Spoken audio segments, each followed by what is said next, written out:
Salut tout le monde, alors aujourd'hui je vais vous présenter un tutoriel qui va vous permettre d'économiser facilement sur votre facture d'électricité. En fait j'avais envie de faire une vidéo qui peut vraiment aider les gens qui regardent la chaîne plutôt qu'une vidéo informative comme j'ai l'habitude de faire. Alors l'idée de cette vidéo m'est venue parce que j'ai fait un peu de conseils en énergie pour les particuliers et je me suis aperçu qu'une majorité des personnes payaient plus que ce qu'elles ne devaient. Ce qu'il faut savoir, c'est que la plupart des gens payent un abonnement d'électricité qui ne correspond pas à leurs besoins, donc soit au niveau de la puissance, soit au niveau des heures pleines, heures creuses. Donc je vais prendre ma dernière facture pour illustrer le propos. Alors le premier élément, c'est l'abonnement. Dans l'abonnement, on va trouver deux informations importantes. La première, c'est quel type d'abonnement vous avez, donc soit base, soit heure pleine, heure creuse. Et la deuxième information, c'est la puissance souscrite, celle qui est exprimée en kVA.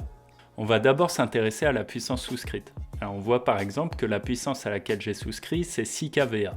Donc qu'est-ce que ça veut dire exactement? Ça veut dire que moi, je suis autorisé par mon fournisseur à soutirer 6 kVA maximum. Donc ce qu'il faut savoir, c'est qu'un kVA, c'est équivalent à 1 kW.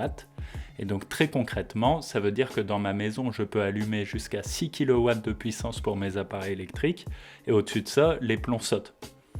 Après, il faut savoir qu'il y a une tolérance. Donc si vous dépassez un peu la puissance à laquelle vous avez souscrit, les plombs ne vont pas sauter d'un coup. Je vous montre rapidement les puissances liées aux différents appareils électriques, juste pour que vous fassiez une idée. Donc on voit par exemple qu'une ampoule c'est 10 watts, un frigo c'est 300 watts. Et après vous avez tout un tas d'exemples en dessous, donc je vous mettrai le lien si ça vous intéresse. Mais bon, c'est juste pour que vous ayez un ordre de grandeur.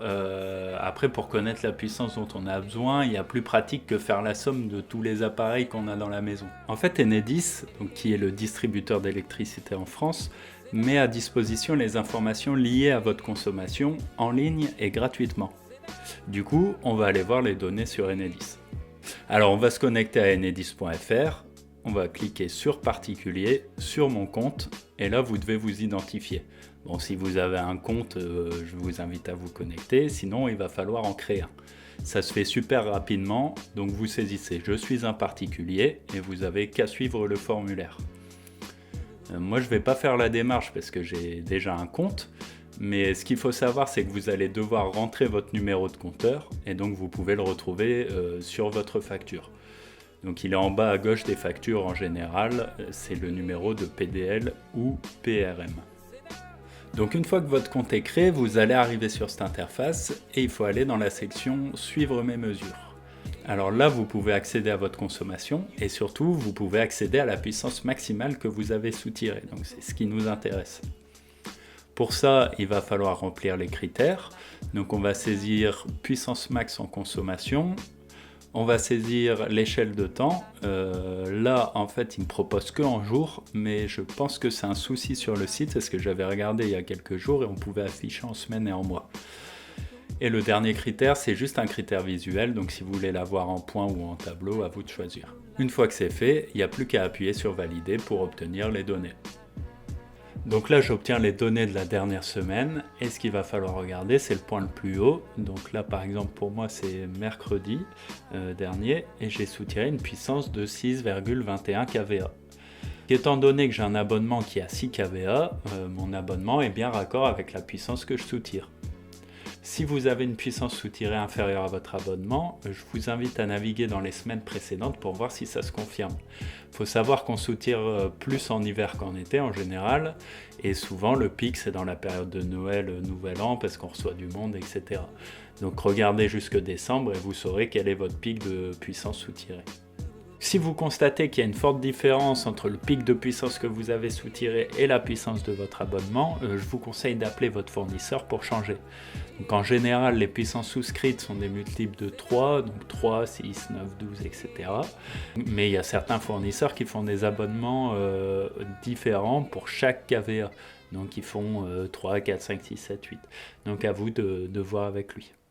Alors ça, c'est pour la partie qui concerne la puissance souscrite. Maintenant, ce que j'ai pu constater aussi, c'est qu'il y a beaucoup de personnes qui ont un abonnement heure pleine, heure creuse, mais qui n'est pas rentable pour eux. En général, pour que l'abonnement soit rentable, il faut que la consommation en heure creuse soit largement supérieure à la consommation en heure pleine. Et en réalité, ça arrive très peu souvent. Donc comme vous l'avez vu, moi j'ai un abonnement base. Donc pour vous montrer, je vais prendre l'exemple d'une facture qui a le bon type d'abonnement que j'ai trouvé sur internet. Du coup, il faut regarder la partie consommation de la facture. Si vous voyez que votre consommation en heure pleine est supérieure ou légèrement inférieure à la conso en heure creuse, c'est que votre abonnement n'est pas rentable. Là sur l'exemple, la personne fait bien d'être en abonnement heure pleine, heure creuse parce que sa consommation en heure creuse, elle explose la consommation en heure pleine.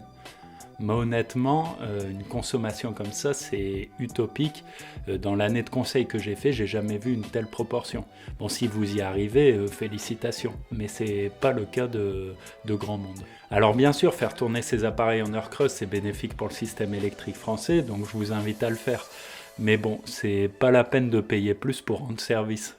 Voilà, on arrive à la fin du tuto. J'espère que ça servira au moins à quelques personnes. Honnêtement, je pense qu'il y a vraiment beaucoup de gens qui peuvent faire des économies grâce à ces astuces. Moi, en tant que conseiller, j'ai vu des dizaines et des dizaines de cas et franchement, il y a des fournisseurs qui abusent vraiment. Sur l'année, juste changer votre puissance, des fois, ça peut vous faire gagner 80 balles. Après, je comprends les fournisseurs qui font ça, c'est sûrement pour être bien sûr que les plombs ne sautent pas chez les clients. Mais bon, quand je vois l'argent que ça génère sur la méconnaissance du public, j'ai un tout petit peu de doute.